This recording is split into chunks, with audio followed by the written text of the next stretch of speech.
We're talking about energy. We're talking about climate change. We're talking about the weather. We're talking about the idea that maybe, perhaps it's not all just happening organically. We're talking about the idea that perhaps there's a motivation behind the idea that,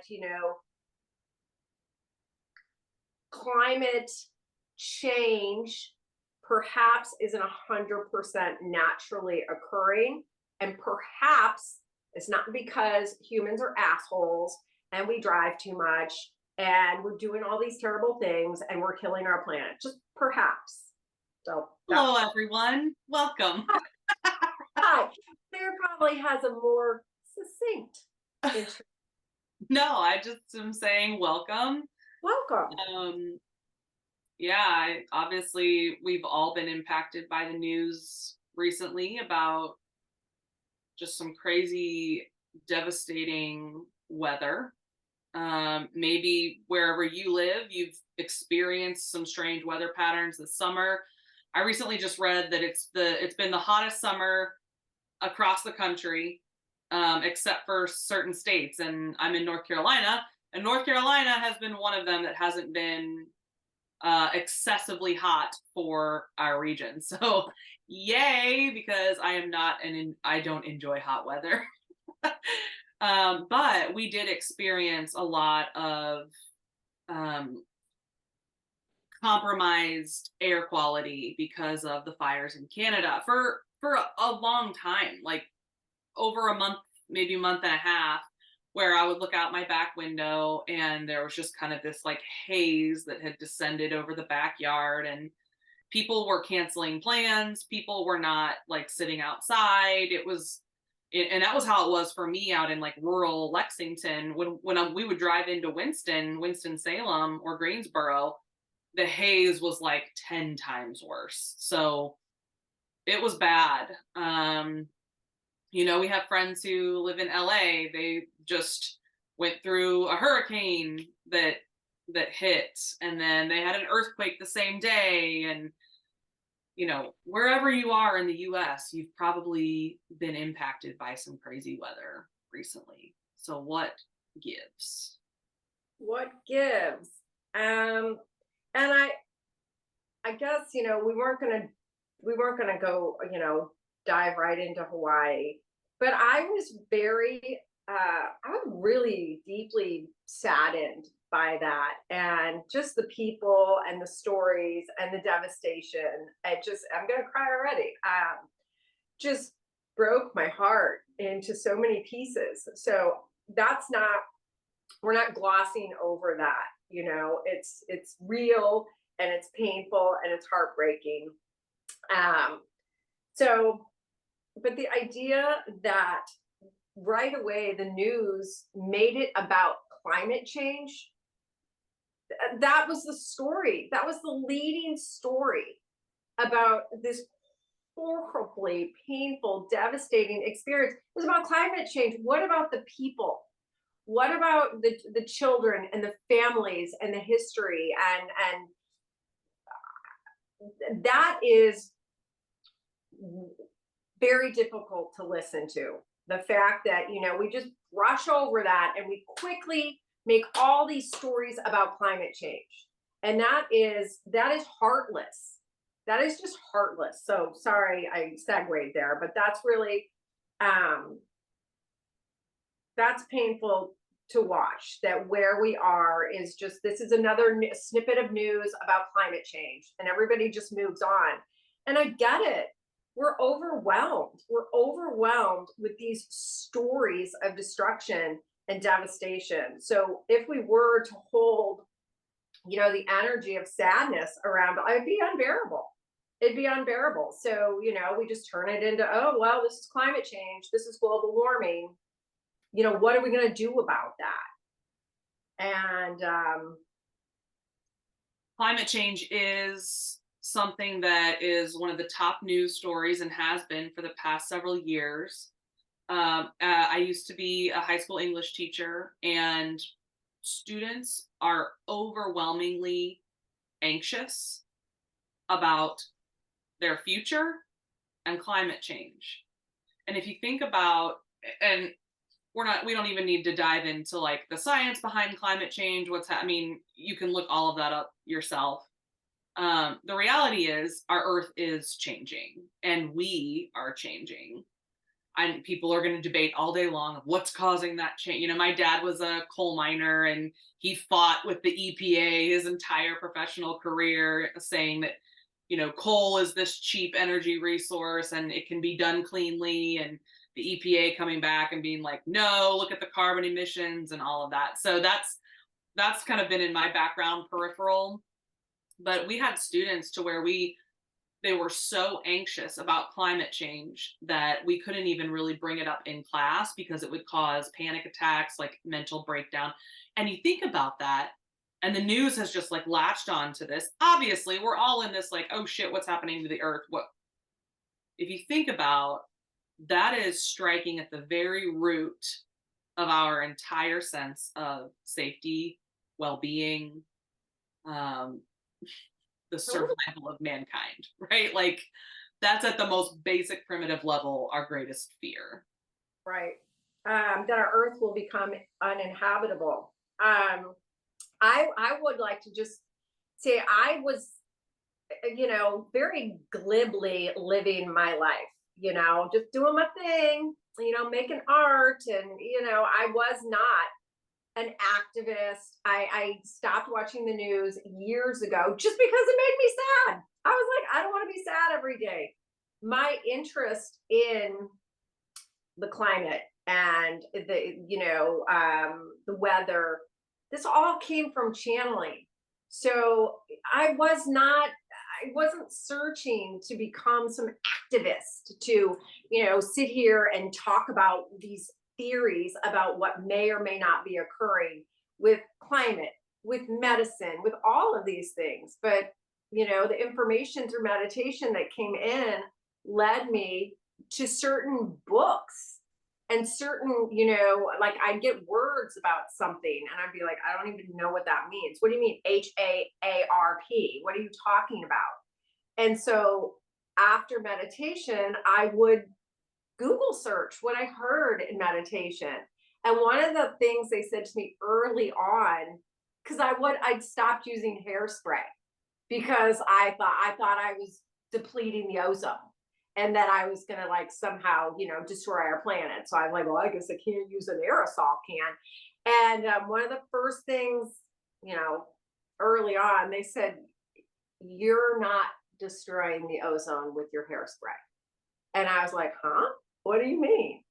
And it was like, it's so much bigger than what you understand and what you believe to be what you're being told is occurring, happening to your ozone. You're not being told the truth.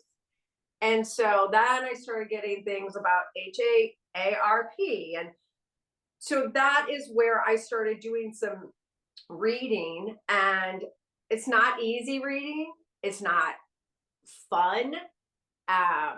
It's difficult to find the information, but I've spent, some serious time reading. And now I have come to my personal belief is that we, as a world, do have the technology to shape, influence, and even control weather. And I love that you say belief because there are many beliefs around this. And today we're just going to share information with y'all from the government, directly from the source here of what they are capable of doing. And we don't need to lead anyone down any certain, all we're doing today. And I've talked about this with friends and family and they don't believe me. And then I pull up, www.govinfo.gov, here's directly from the senatorial hearing. This is what our government and the military is capable of. Just knowing what they can do in influencing the weather, then you can draw your own conclusions from it. And as Julie and I were talking beforehand, maybe just crack the window in your mind of the possibility that maybe the government the military, those who hold the money and the power and the wealth don't always have our best intentions at heart. So, Julie, would you like to start by sharing some of those books and how you came across this info? Sure. So the first, like I said, it was the harp, and I was like, what? So the one of the first books I read was Angels Don't Play This Harp, and it is written by, I have to write all this down because I don't remember all that. And it was about advances in Tesla technology, which I knew really nothing about Tesla or any of that. And it was written by this Dr. Nick, Begich. He was the oldest son of a US congressman in Alaska. And Alaska was where they launched the HAARPS program. And I'm sorry, I don't remember exactly what that stands for, that acronym. Do you? Okay, yes. Got it. It stands for High Frequency Active Auroral Research Program. Okay, thank you.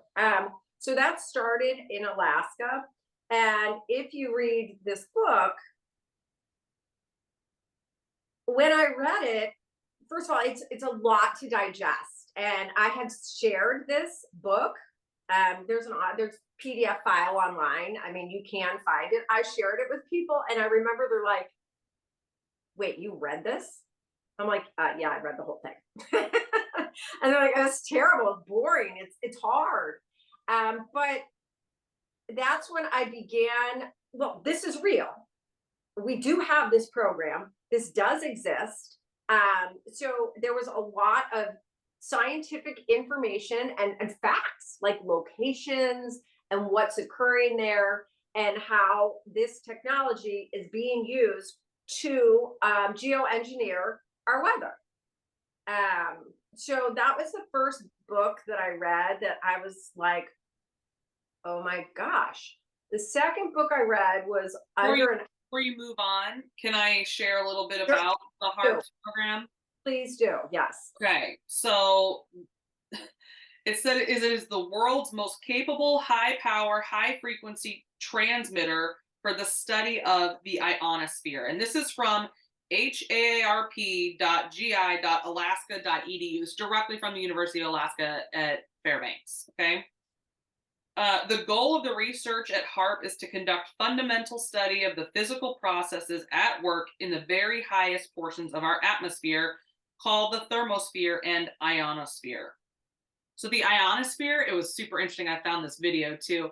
The ionosphere begins like roughly 60 to 80 kilometers above Earth's atmosphere.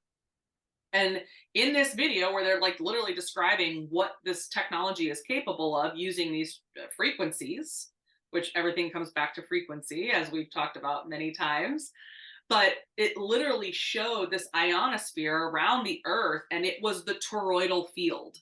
It was, and we talked about this a couple, maybe last episode, the toroidal field, the energy field around the Earth. Now we know that they have technology to directly impact the toroidal field of our planet. So. And can I interject? So as that field, I was just speaking to my niece before we hopped on, as our frequency field, if it is contained or held within a certain bandwidth, that impacts our access to internal healing, everything. It's a band that contains our ability to fully express our DNA, so. Yes, so they use these radio waves, they heat electrons and create these different vibrations in the ionosphere. And natural phenomena are random and often difficult to observe. They measure where these abnormalities occur, and they say directly that they not only observe them, but they also have discovered how to manipulate them. So these are straight from the website. This is not like some conspiracy theory bullshit. Of course, they're not saying how they're manipulating them or for what purpose. Well, they do. They claim it's for for climate change, right? Um, Oh, okay. Wow. yes. And then they talk about how it started as an Air Force research lab run by the military, out of New Mexico, actually, and Alaska. And then they recently, in 2015, all the responsibility for the HAARP facilities have been formally transferred from the military to the University of Alaska at Fairbanks.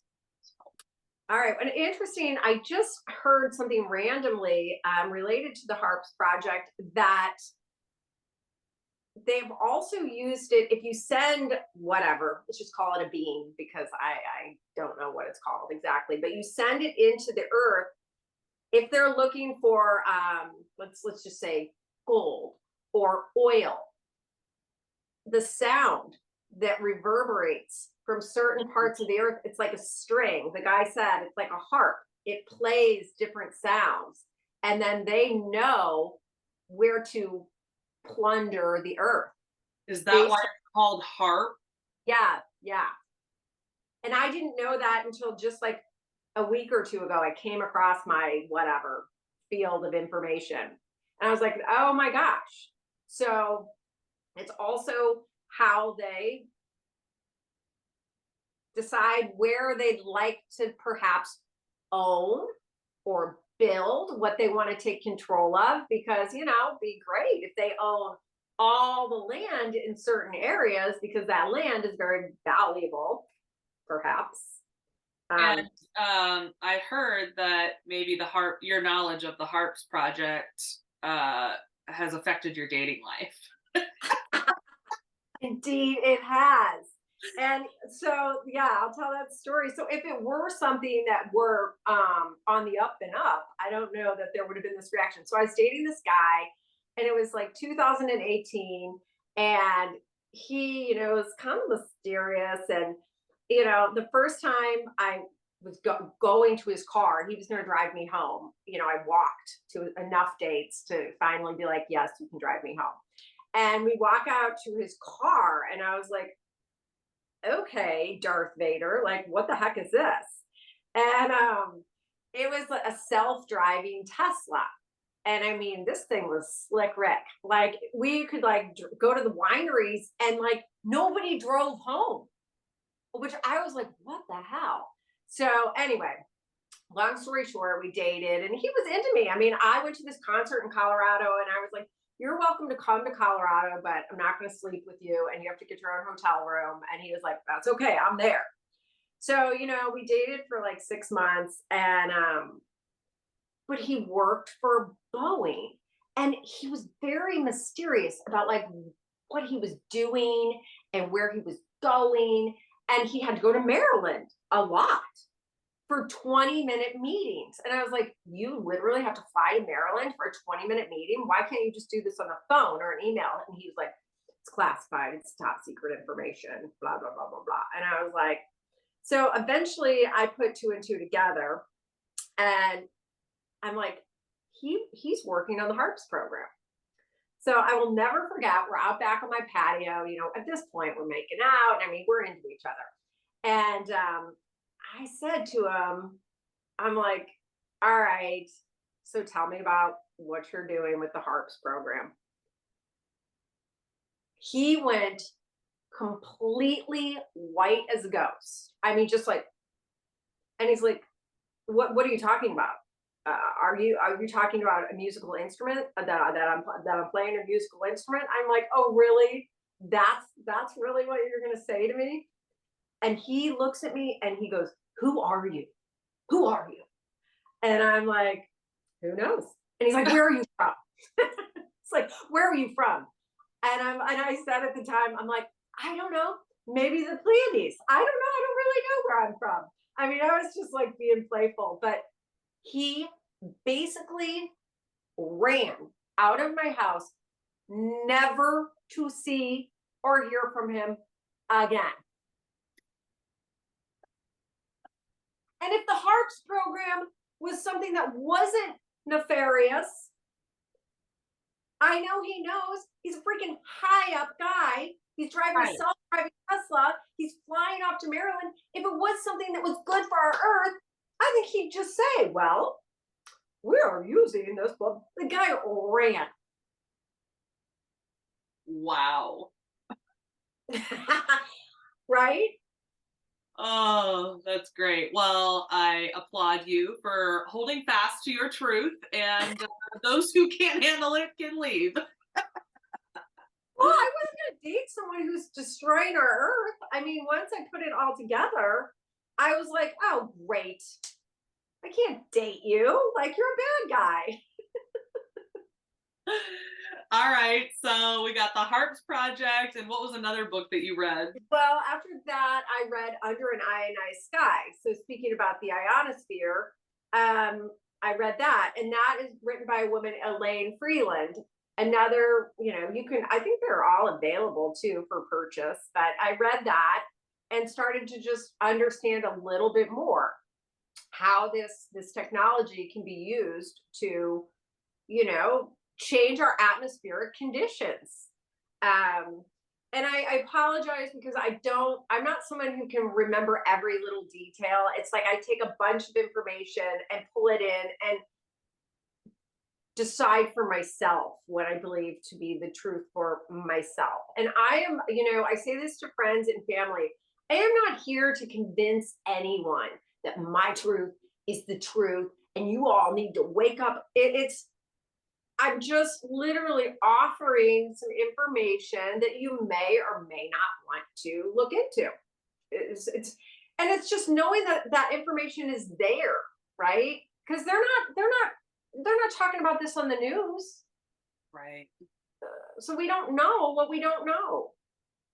Well, there's this document, and it's from the Senate hearing back in 2010 that you were talking about, and it literally defines so another term to be aware of is geoengineering, and it defines geoengineering, and I typed in this link and it came right up. It's a PDF available for everyone to see.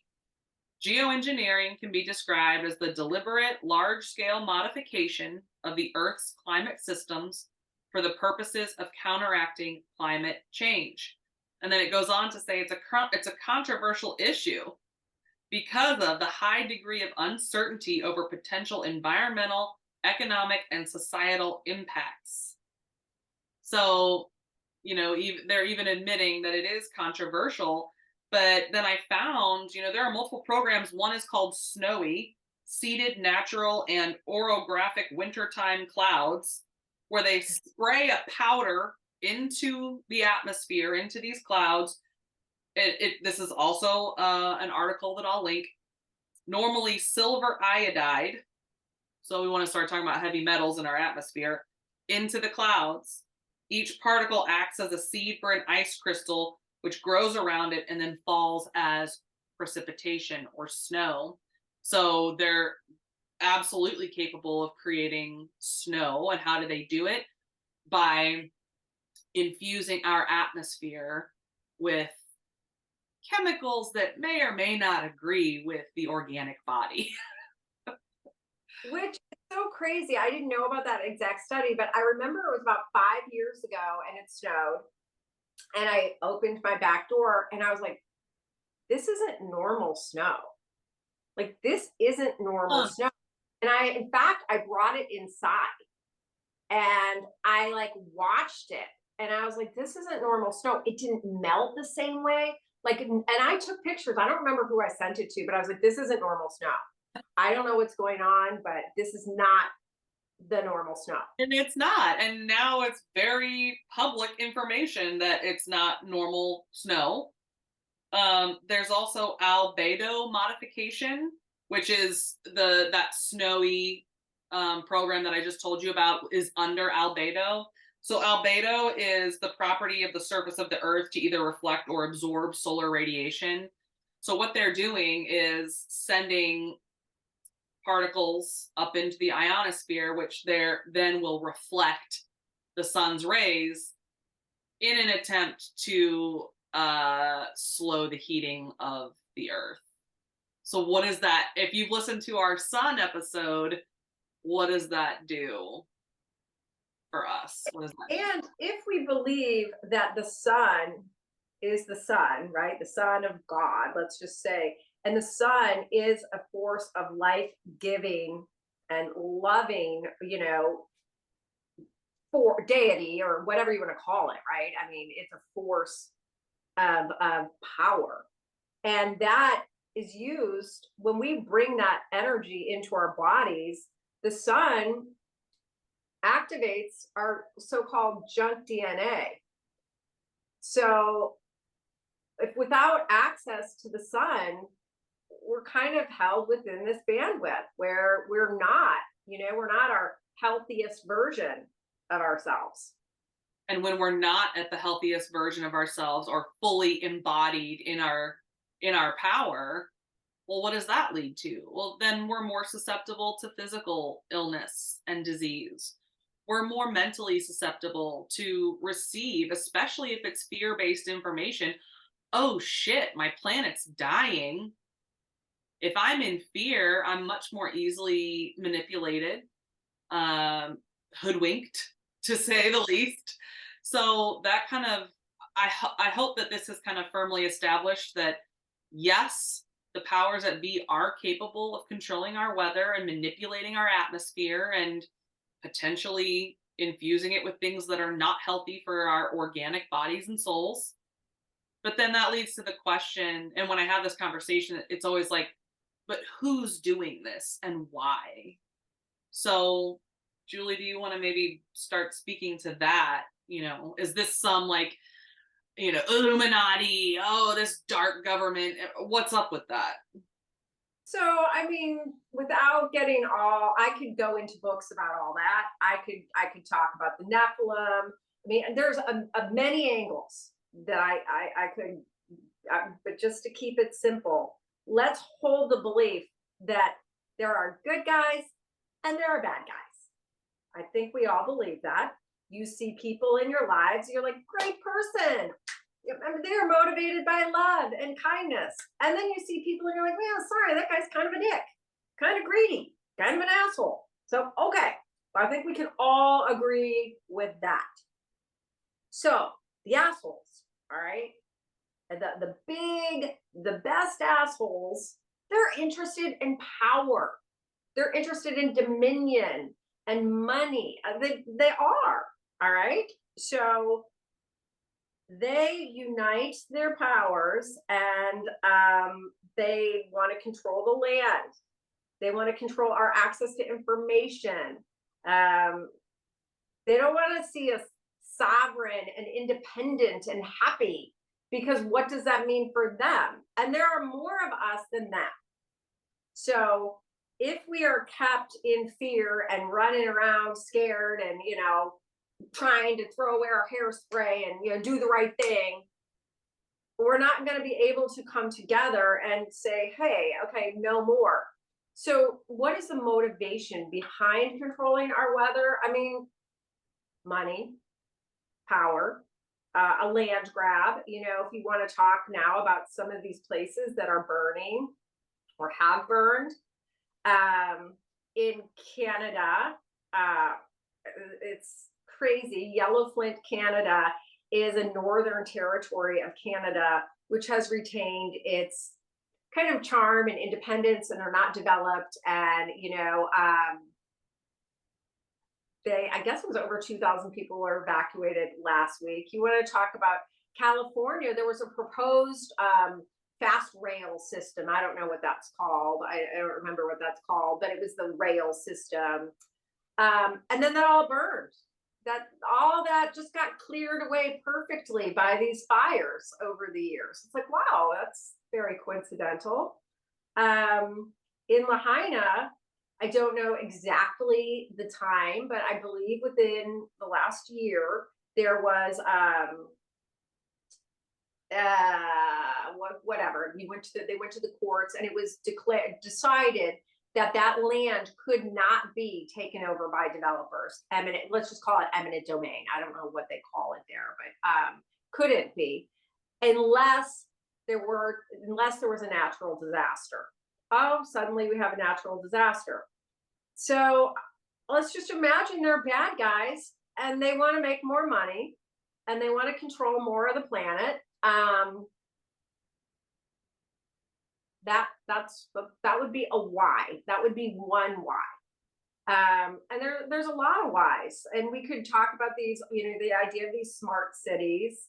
And if you go to the UNESCO website, it's called UNESCO Smart Cities Shaping the Society of 2030. In there, more about that. That's super interesting. So these smart cities, I think some people have heard of the idea of 15-minute cities or smart cities.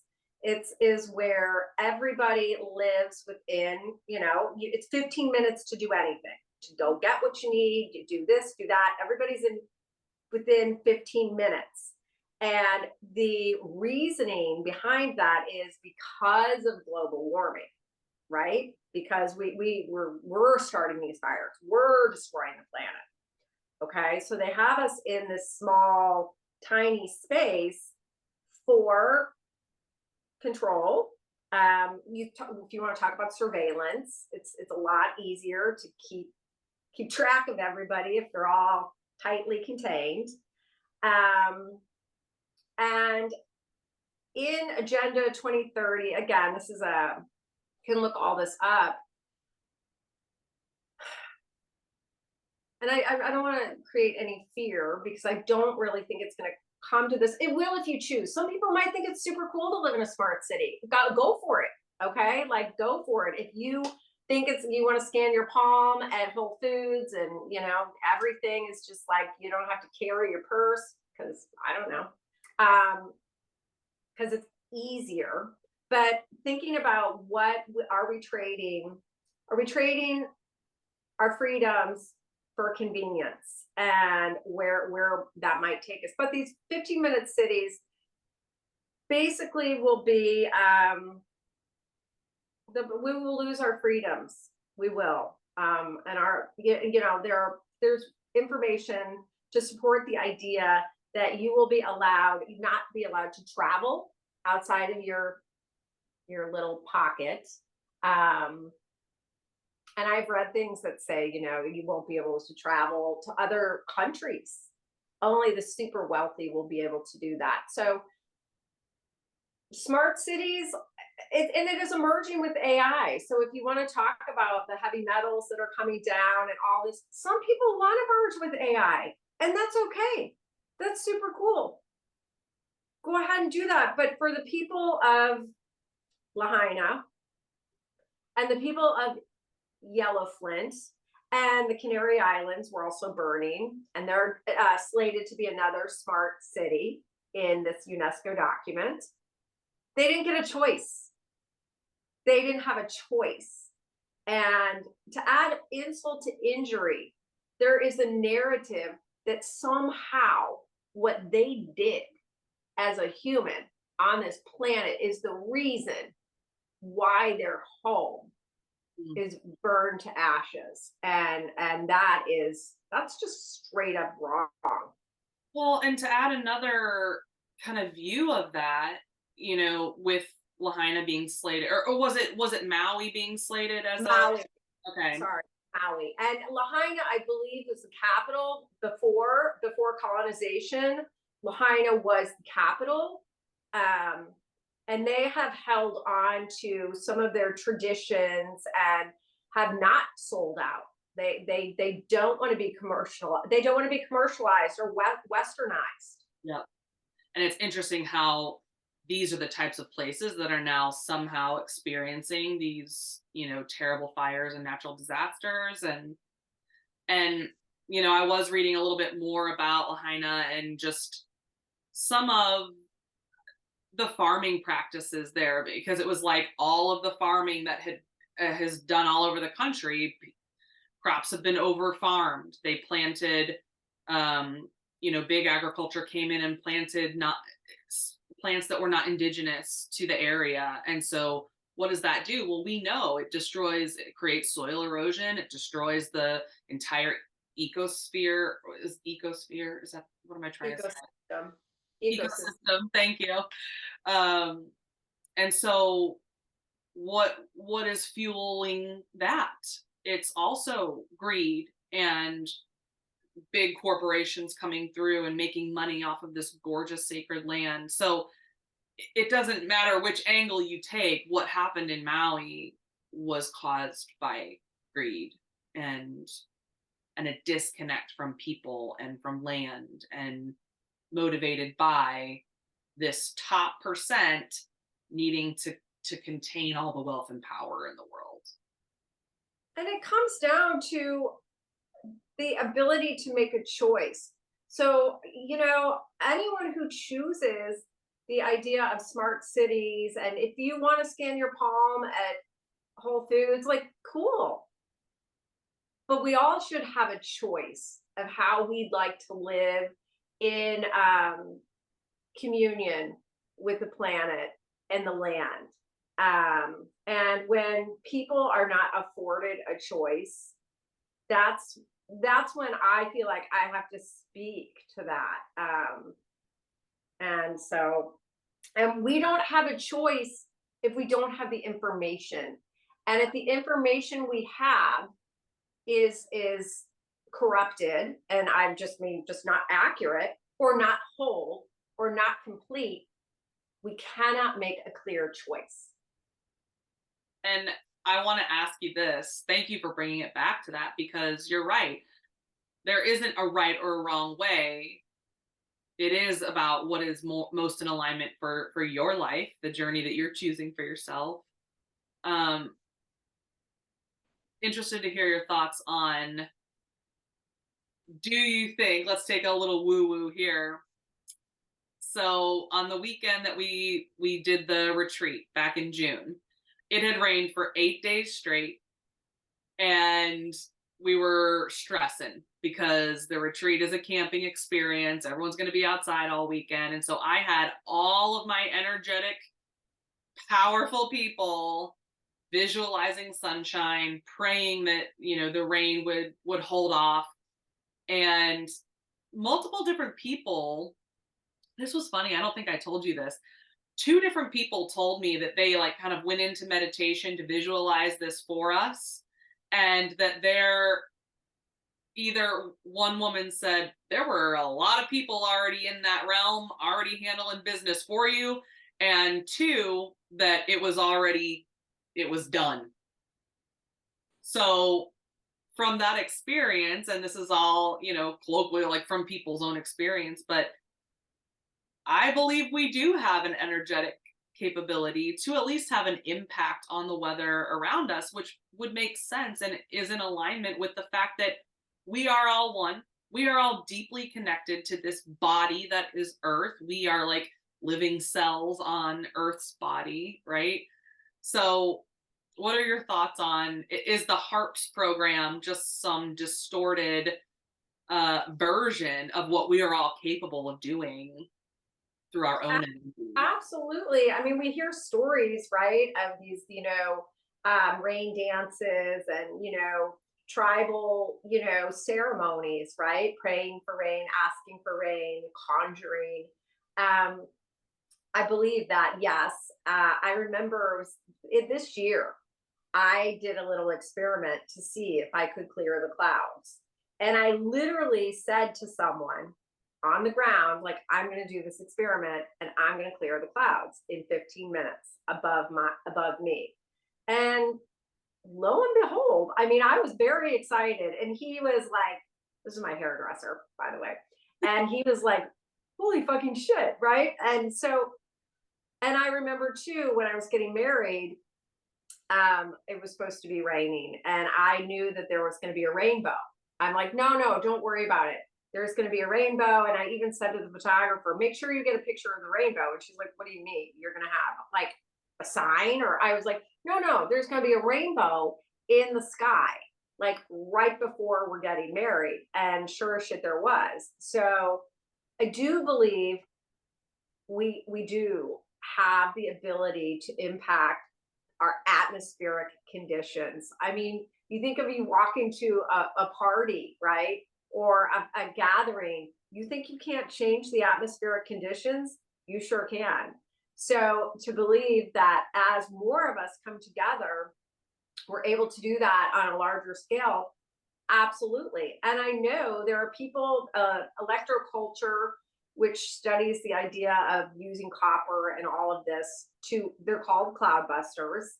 And people have built cloud busters and they have them, in their gardens. I don't know how to build one, but I have read about them. And it's amazing how they're able to clear the chemtrails and all of that around their area. So yeah, energy impacts the atmosphere. So it's a true story. I believe it, which is exciting, right? Yeah, I mean, it's so much more empowering than this concept that some deeply oppressive government is manipulating and controlling our environment outside of our understanding. But I hope that today we could bring a little bit of just knowledge and awareness that does feel empowering. So, take this knowledge and do with it what you will, and also maybe just tap into the power that resides within yourself to deeply impact our environment, the larger global atmosphere, and the collective that we're a part of. Absolutely. And Claire, I like that, we don't want to, we're not here to spread fear, but how do we hold both realities? How do you hold both realities within yourself? That it is well in the world, but also there's some things that are really not okay happening. And being able to hold both of those, is how we master our own energy and are able to then impact and create change in our environment. So Thank I'll y'all. link all this good stuff, and if you want to read it, give it a go. Yes, well, tons of links for this episode, so check out the show notes, and hopefully we'll see y'all next week. Thank you. Bye. Bye.